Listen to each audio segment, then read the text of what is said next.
Crocs are back from the dead. From the streets of Twitter to strutting down runways at high-end fashion shows and on magazine covers, Crocs, perhaps the most polarizing shoe of our time, have made a comeback. Hey guys, welcome back to our YouTube channel. Keep watching this video for how Crocs went from ugly to iconic. Crocs rise from the ashes. Over a decade ago, the company's signature clog fell out of favor, but has experienced a turnaround through strategic changes. Following a $200 million investment by private equity giant Blackstone Group. On a trip in 2002, three friends, Scott Siemens, Lyndon Hansen, and George Bodeker Jr., who enjoyed sailing, came across a new boating clog made by a Canadian company, Foam Creations.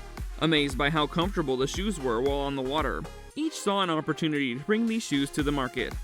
After licensing the shoe design from Foam Creations Inc., and pursuing a few investors, one of fashion's most divisive shoes was born. Crocs purchased Foam Creations and its manufacturing operations in 2004 to secure exclusive rights to the proprietary foam resin known as Croslite. Even though the market has spoken, with Times Magazine including Crocs on their list of the 50 worst inventions in 2010, and the Washington Post comparing them to vermin in a 2006 article, Crocs have managed to become one of the most iconic brands of our generation. The polarizing footwear brand achieved great success in its early years, with revenues reaching $300 million in 2006, and going public in the same year in the largest ever U.S. footwear IPO, raising more than $200 million. President George W. Bush was also a fan. Crocs Inc. paid $10 million for Jibbitz, a maker of customized, removable ornamental charms that allows customers to personalize their Crocs. The global economic crisis in 2008 was a significant factor that shaped the company's financial trajectory and reignited a debate about the shoe's aesthetic appeal and the brand's overall sustainability. Crocs lost $185.1 million, laid off 2,000 employees, and closed several stores worldwide. The vocal critics were back in business. Following Crocs' downward economic trajectory, they were convinced Crocs was a fad whose time had passed.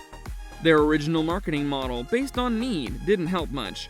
There was no practical reason to buy another pair once that particular need had been met. Furthermore, because of their durability, customers did not see the need to purchase another pair to replace the old one.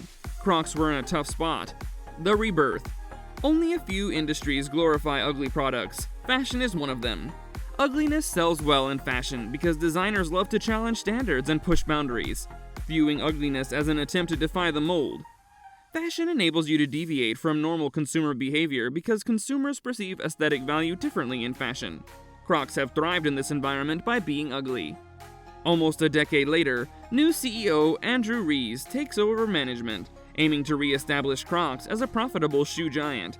Rather than following the traditional marketing strategy, Rees took the risk of transforming Crocs into a fashion brand, rather than a functional footwear company. To break into the fashion world, they collaborated with designers to send a pair of custom-designed Crocs down the runway at Paris Fashion Week. The stunt reawakened long-dormant interest in the brand. Although the public reaction was mixed, the marketing strategy returned Crocs to its rightful place, the spotlight. They took it up a notch when they collaborated with rapper Post Malone in 2018, resulting in a collaboration that sold out in less than 2 hours and became one of the year's most coveted shoes. Following their success, Crocs began collaborating with other celebrities, including Justin Bieber and Bad Bunny. Each drop was instrumental in re-establishing the brand's reputation. Crocs recovered from the brink of bankruptcy to become one of the world's most famous fashion brands within a decade, thanks to a shift in market focus. Although their comeback story has piqued people's interest, their shoe design hasn't changed much since the beginning.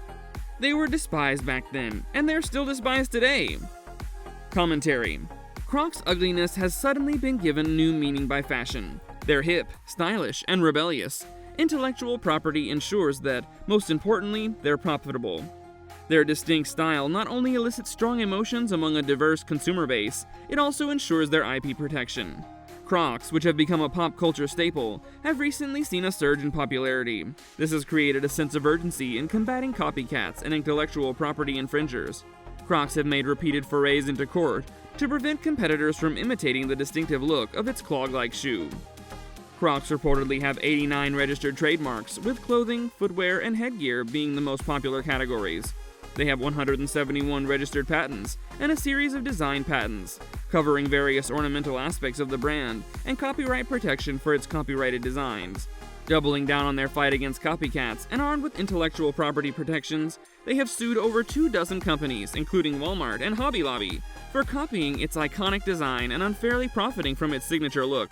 Crocs claims that these actions were necessary to demonstrate their determination to take strong measures to protect their intellectual property, or protecting the brand's iconic DNA, and not to allow anyone to profit from the brand's investments. Crocs' journey to change perception required tact, strategy, collaborations, investment, and most importantly, the use of intellectual property protection. This has been demonstrated in numerous instances, including Crocs' wholly owned subsidiary, Jibbitz, prevailing in its IP infringement suit against Joint World Industrial and Trading Ltd., with the court awarding $1.8 million in damages for its creative and original design for its shoe charms.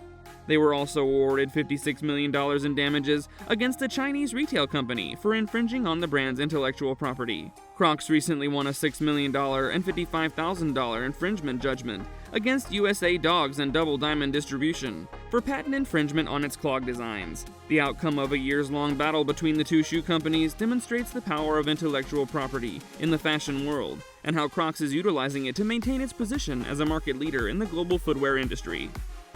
With that, we come to the end of our video. Crocs have managed to infiltrate every demographic imaginable in recent years, but what is their future like?